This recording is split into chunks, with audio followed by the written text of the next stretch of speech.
काल में क्षण क्षण रहने वाले परम पिता परमात्मा को आज माँ दौड़ के गई, बोले प्रभु आपने कहा था मैं अपने पति के साथ इस देह का त्याग करते, तब आपने कहा आपके गर्भ में भक्त पल रहा है।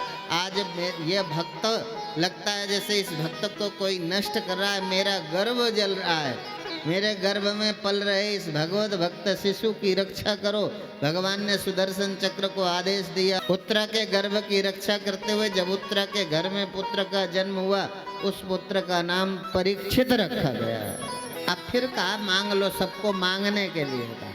जैसे हमारे मास्टर चुन्नी लाल नहीं मांग लेते आपसे, पंडाल लगेगा, भंडारा होगा, ऐसे ही जब भगवान जाने लगे तो भगवान ने कहा मांगो, जिसको जो भी मांगना है मांग।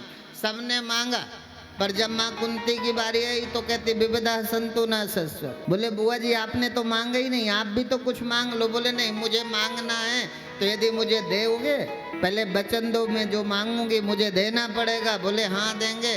तो बुआ जी ने कहा मुझे विपत्ति दे दो। आपके सामने भगवान हो तो क्या मांगोगे? ईमानदारी से। हमारे सामने भगवान हो तो हम सुख मांगेंगे, गाड़ी मांगेंगे, प्रचार मांगेंगे, है ना। हमारे सामने भगवान हो तो संसार मांग लेंगे। माँ कुंती के सामने भगवान है तो भगवान से कहती विपदा संतु ना सस्वत, यदि देना है तो दुनिया भर की विपत्तियां मुझे दे दो। मुझे पता है कि विपत्ति में आप साथ रहते हो, विपत्ति में। अच्छा, आपको भगवान विपत्ति में याद आते हैं कि अनुकूल? कोई दुख नहीं हो फिर भगवान याद आते हैं? यदि दुख ना हो तो भगवान की याद ही नहीं आती। दुख में जिन्हें भगवान याद आते हैं फिर उन्हें कभी दुख होता ही नहीं। सुख में सुमरन जो करें तो दुख काहे को हो, हैं? तो इसलिए हमारे को क्या है, तो माँ कुंती ने कहा मुझे विपत्ति दे दो, दुख दे दो। अभी 4 दिन हस्तिनापुर का राज मिले हुए, आप तो हमें ही छोड़ के जाने लगे। माँ कुंती ने कहा नहीं, आपके बिना जीना मुश्किल है, इसलिए आप मुझे विपत्तियां दो, दुख दो, ताकि मैं हर क्षण आपको याद करूं। भगवान कहाँ रहते हैं? जहाँ भगवान की याद होती भगवान उसी जगह रहते हैं। मंदिर में तो रहते हैं, क्योंकि मैं इनकार नहीं करता कि भगवान मंदिर में नहीं रहते, पर भगवान वहाँ तो अवश्य रहते हैं जहाँ जहाँ भगवान की याद की जाती है। इसलिए माँ कुंती ने कहा मुझे दुख दे दो। तुम ही मेरे और सब पराए, तुम ही मेरे और सब पराए, काम पड़ा तो तुम ही काम आए, काम पड़ा तो तुम ही काम आए। हाँ तुम ही मेरे और सब पराए, तुम ही मेरे और सब पराए, काम पड़ा तो तुम ही काम आए, काम पड़ा तो तुम ही काम आए। हाँ काम पड़ा तो तुम ही काम आए।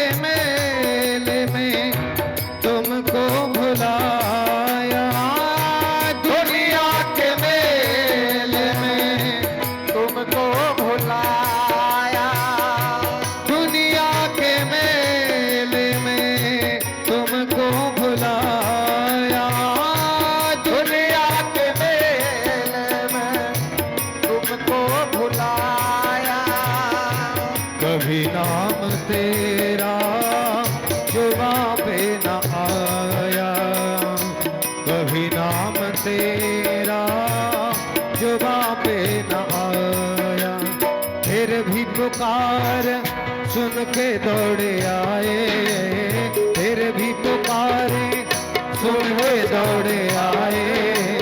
वक्त पड़ा तो तुम्हें काम आए, वक्त पड़ा तो तुम्हें काम आए, वक्त पड़ा तो तुम्हें काम आए।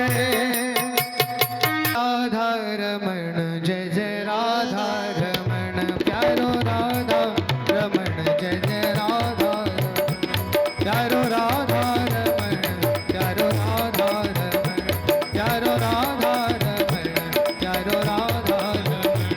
मेरो राधा रमण प्यारो राधा रमण मेरो राधा हो प्यारो राधा रमण प्यारो राधा रमण हो जय जय राधा रमण जय जय राधा रमण जय जय राधा रमण जय जय राधा रमण प्यारो राधा रमण प्यारो राधा रमण प्यारो राधा रमण जय जय राधा रमण हो मेरो राधा रमण मेरो राधा रमण मेरो राधा रमण मेरो राधा रमण बोले वृंदावन बिहारी लाल की जय। अब धीरे धीरे राजा परीक्षित जवान हुए। राज्य के संचालन की जैसे ही कुशलता प्राप्त हुई, पांडवों महाप्राण के लिए चले गए। इधर राजा परीक्षित का विवाह हुआ।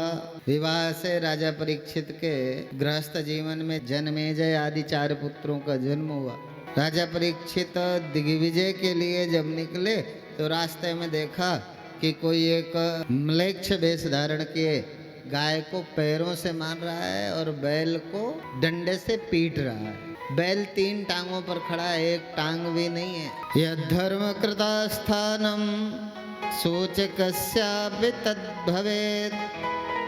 तब सूत जी महाराज ने सौनकादि ऋषियों से कहा कि राजा परीक्षित ने जब पूछा कि आप कौन हो, आपको दुख कौन दे रहा है? पर वृषभो धर्म रूप, आज ये धर्म वृषभ के रूप में प्रकट है और दुष्टों के द्वारा पीट रहा है। तो कुछ नहीं बोले, पर मन की बात राजा परीक्षित ने जान ली और उस कलिकाल को ललकारते हुए अपने राज्य से अलग जाने के लिए कहा कि तुम चले जाओ, तुम अब इधर नहीं रह सकते। ऐसा राजा परीक्षित ने उस कलियुग को, म्लेच्छ को राज्य छोड़ के जाने के लिए कहा। वो गया पर कहीं नहीं, चारों दिग्दिगांतर में, चारों दिशाओं में जहाँ गया वहाँ राजा परीक्षित अश्व में सवार, हाथ में खड्ग धारण किए, चारों तरफ राजा परीक्षित का दर्शन हो रहा था। भयभीत होकर राजा परीक्षित की शरण में आया, बोले प्रभु आप कोई जगह निश्चित कर दो, मैं जहाँ भी जाता हूँ आप तो सर्वत्र आपका ही राज है, हर जगह आप ही हमें मिलते हैं, आप कोई जगह निश्चित कर दो, मैं रह जाऊँगा। तब राजा परीक्षित ने कलिकाल से सारभूत गुण को ग्रहण करते हुए जीवन दान दिया, अर्थात भगवान के संकीर्तन मात्र से। कल महात्मा में सुना था ना, जो अन्य युगों में तप से, यज्ञ से, स्वाध्याय से जो नहीं मिलेगा, इस कलयुग में भगवान नाम संकीर्तन वह फल मिलेगा। राजा परीक्षित ने एक जगह दी तो दे दिया, जाओ द्यूतम पानम स्त्रिया सूना यत्र धर्मश्चतुर्विधा। 4 जगह दे दी। कहाँ कहाँ? द्योतपान, स्त्रिया सून, अर्थात जहाँ जुआ खेला जाता हो और मदिरा पान करते हो, अर्थात शराब की जगह दे दी और जुआ खेलने का अड्डा बता दिया। 2 जगह जाकर रहो। स्त्रिया सूना अर्थात जहाँ देह व्यापार है ना, जहाँ देह का व्यापार चलता हो, जहाँ चरित्रहीनता की पराकाष्ठा, वो तो बाजार है, वहाँ तो देह बेचे जाते हैं। बोले वहाँ चले जाओ। 4 जगह दे दिया, वैश्यालय दे दिया, जुआ का घर दे दिया, मदिरालय दे दिया और 4 जगह दे दी। 4 जगह देने के बाद तो कहते हैं चारों जगह कलयुग गया, उसे कहीं कोई शांति नहीं मिली। अभी हम गम में होते हैं तो पी के भुलाते हैं ना, कई कथाकार तो पीने की भी महिमा गाने लगते हैं, बड़े फेमस होते हैं। कथा है, सीख लिया है कोचिंग सेंटर से, कितना बोलना है नहीं। तो कहते हैं तो 4 जगह दे दी, कलयुग को कहीं शांति नहीं मिली। और हमें 4 जगह, हमें लगता है कि दारू में, चरित्रहीनता में, जुआ में, सट्टा खेलते हैं ना, कि जुआ ही तो है सट्टा लगाना, लॉटरी लगाना, ये सब जुआ ही तो है। इनमें कहीं भी कलयुग को शांति नहीं मिली तो हमें कैसे मिलेगी? कलयुग को तक इस तीनों चारों जगह में शांति नहीं मिली। तब पुनः याचमानाय, दोबारा से राजा परीक्षित के सामने याचना करने लगा। बोले प्रभु एक जगह तो दे दो, ये चारों की चारों जगह तो थक जाने की है, टेंशन में, डिप्रेशन में ले जाएंगे ये चारों जगह, थोड़ी कोई ऐसी जगह दे दो जहाँ मैं आराम तो कर सकूं। तो पुनश्च याचमान आया, जब दोबारा याचना की राजा परीक्षित से, तब राजा परीक्षित ने कहा जाओ तुम स्वर्ण में रह जाओ। तब वो सोना दे दिया कि स्वर्ण में जाकर के रहो। इसलिए सोना चुराना महापाप क्यों आता है? जो चोरी का सोना होता है उसमें कलयुग बैठा होता है। मेहनत से कमाए हुए सोने में कलयुग नहीं, अन्याय से उपार्जित। और अन्याय से उपार्जित जो धन था ना, वो जरासंध का मुकुट ही पहनकर राजा परीक्षित जब शिकार खेलने गए तो उनके मन में ऋषि ऋण नहीं रहा, ऋषियों के प्रति सम्मान नहीं रहा। तब ऋषि जब अपनी कुटिया में बैठे आराम से साधना रहते, तो साधना करते ऋषि को देख के उन्हें ढोंगी लगा, महात्मा ये ढोंगी है, मुझे देख कर आंख बंद कर लिया कि राजा का कोई अभिवादन न करना पड़े, स्वागत न करना पड़े। तो क्रोध से तिलमिला गए राजा परीक्षित। मुकुट जरासंध का था शीश पर। जरासंध का मुकुट अन्याय के धन से अर्जित होकर के निर्मित हुआ था। अन्याय के धन में, अन्याय के स्वर्ण में कलयुग बैठा हुआ था। कलयुग जो कराना चाहता था वो राजा परीक्षित ने ऋषि के गले में सर्प डाला और सर्प डाल करके समीक ऋषि के गले में सर्प डाल के राजा तो चले आए। आसपास पर्णकुटी में रहने वाले ऋषि कुमार दौड़ते हुए समीक ऋषि के पुत्र श्रृंगी ऋषि के पास गए और श्रृंगी से कहा, तुम इधर जल विहार कर रहे हो, वहाँ राजा के द्वारा तुम्हारे पिताजी का इतना बड़ा अपमान हुआ, पिताजी तुम्हारे ध्यान में थे, राजा का अभिवादन नहीं हुआ, राजा ने मरा हुआ सर्प आपके पिता के गले में डाल दे। समीक ऋषि पुत्र श्रृंगी बहुत ही तेजस्वी बालक था, उसने श्राप दे दिया। उसी नदी का जल हाथ में लेकर श्राप दिया, बोले इति लंघित मर्यादम तक्षका सप्तमे हनि दक्षति स्म कुलांगारम चोदितो में ततध्रुवम।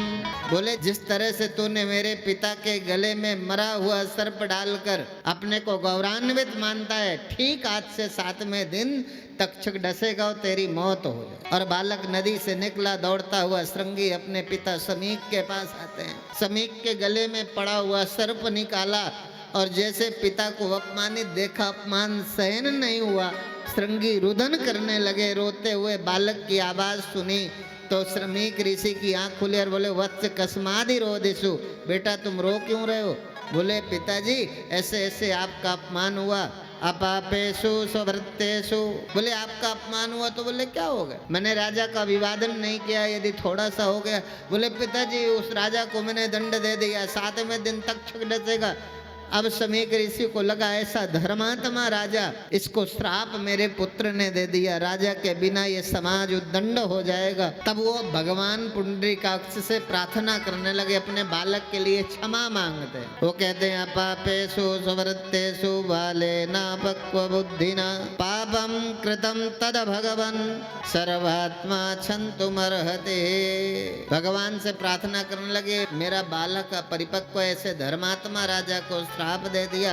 पुंडरीकाक्ष भगवान से प्रार्थना करते हैं कि मेरे पुत्र को माफ करो। और अपने शिष्य को भेजा राजा परीक्षित को बताने के लिए। राजा परीक्षित जैसे अपने राज्य में आए, मुकुट उतारा तो अपनी पारिवारिक परंपरा का के संवाहक द्वारिकाधीश से संरक्षित भगवान के कृपा पात्र राजा परीक्षित विचार करने लगे, मैं इतना कृतज्ञ हो गया, आज मेरे द्वारा ऋषि का अपमान हुआ। तो ऐसे ही ऋषि के शिष्यों के द्वारा जब श्राप का पता चला तो भगवान की अहेतुकी कृपा समझी और अपने पुत्र जन्मेजय को राज्य सिंहासन में बिठाया, स्वयं वन में चले और जाकर के गंगा के किनारे बैठ गए। भगवान का यजन करने लगे। जो भी ऋषि मुनि मिले उनसे पूछते हैं, प्रभु जिसकी मौत नजदीक है उसे क्या करना चाहिए? मकान बनाना चाहिए, गाड़ी खरीदना चाहिए, कैसे? मतलब जिसकी मौत नजदीक है उसे क्या करना चाहिए? कभी आपको लगा कि हम मरने वाले हैं, हमें क्या करना चाहिए? राजा परीक्षित को लगा जिसकी मौत नजदीक है उसे क्या करना चाहिए? तो बोले पुरुषस्य हम यद कार्यम म्रियमाणस्य सर्वदा। जब पूछा तो कहीं कोई उत्तर तो मिला नहीं। अकस्मात भगवान की इच्छा से सुखदेव जी का प्राकट्य हुआ। उन्होंने कहा, राजन तुम ये पशु बुद्धि का त्याग करो और तुम्हारी कभी मौत नहीं होती।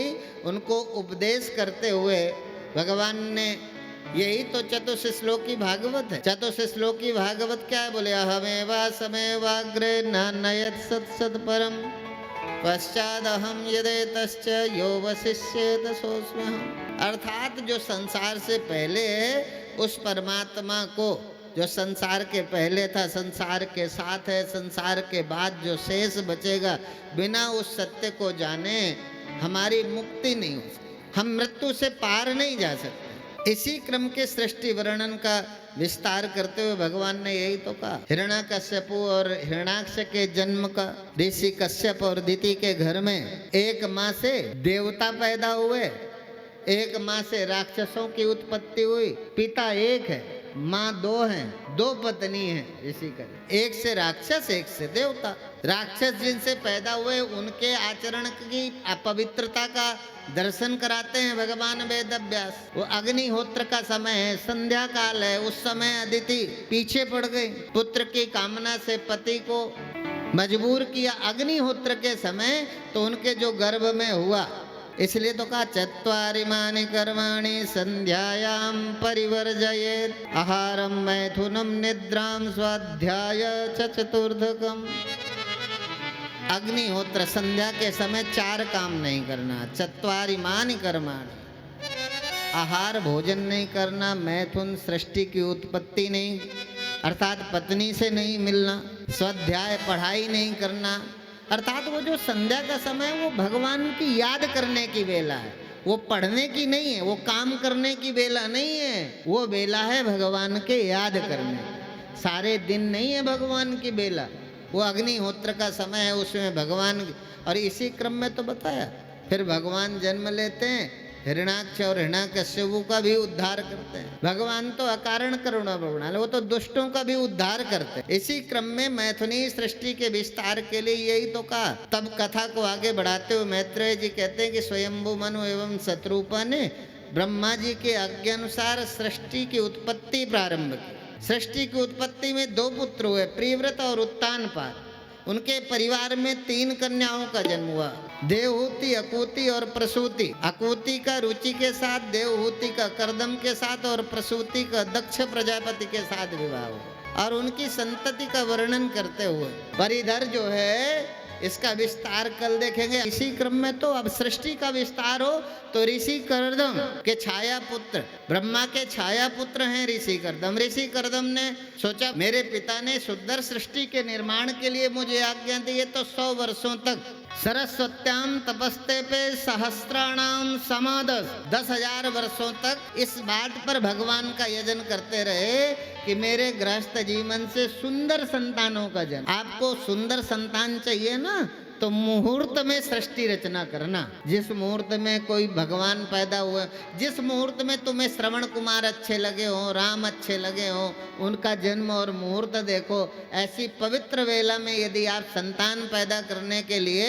पति पत्नी आपस में सृजन के लिए उस सृजन की यज्ञ में जब सहभागी होते हैं, तो हमारे घर में राम, भगवान कपिल, ऐसे देवताओं का, भगवानों का अवतार होता है। हमारे घर में भक्त प्रहलाद का अवतार होता है। तो ऐसे भक्तों को जन्म देने के लिए जननी और जमाता को काल और समय का ध्यान रखना होगा। इसलिए हम सब आज भाग्यशाली हैं। और निश्चित रूप से कथा तो, अब कथा को कोई 1 घंटे में तो समेटी नहीं जाती, कथा ही है, विषय बड़े होते हैं। आप 4 बजे तक भी आ जाओ और ठीक समय से शुभारंभ हो ना, ठीक है।